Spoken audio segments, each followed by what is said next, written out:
Fidel Castro and his American admirers. Shortly after the revolution, the new Cuban Castro visited the United States in 1959 at the invitation of the American Society of Newspaper Editors.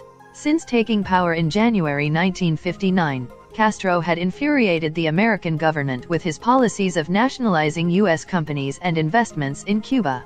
Some American officials, such as Vice President Richard Nixon, believed that Castro was leaning perilously toward communism.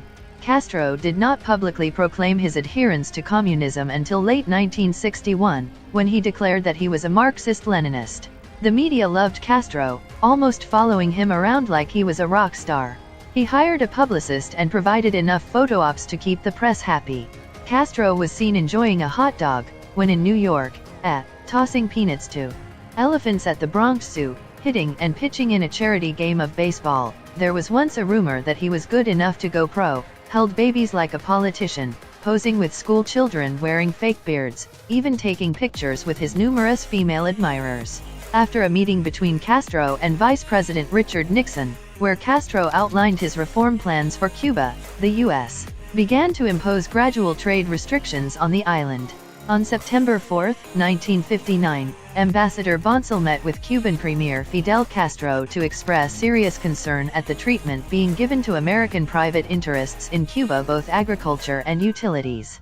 The U.S. stopped buying Cuban sugar and refused to supply its former trading partner with much-needed oil, with a devastating effect on the island's economy, leading to Cuba turning to their newfound trading partner, the Soviet Union, for petroleum. French freighter La Cobra exploded in Havana harbor, killing over 75 people. Fidel Castro blamed the United States and compared the incident to the sinking of the Maine, though admitting he could provide no evidence for his accusation. That same month, President Eisenhower quietly authorized the Central Intelligence Agency, CIA, to organize, train, and equip Cuban refugees as a guerrilla force to overthrow Castro. Each time the Cuban government nationalized American citizens' properties, the American government took countermeasures, resulting in the prohibition of all exports to Cuba on October 19, 1960.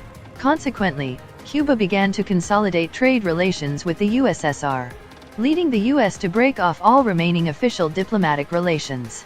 Later that year, U.S. diplomats Edwin L. Sweet and William G. Friedman were arrested and expelled from the island, having been charged with encouraging terrorist acts, granting asylum, financing subversive publications, and smuggling weapons.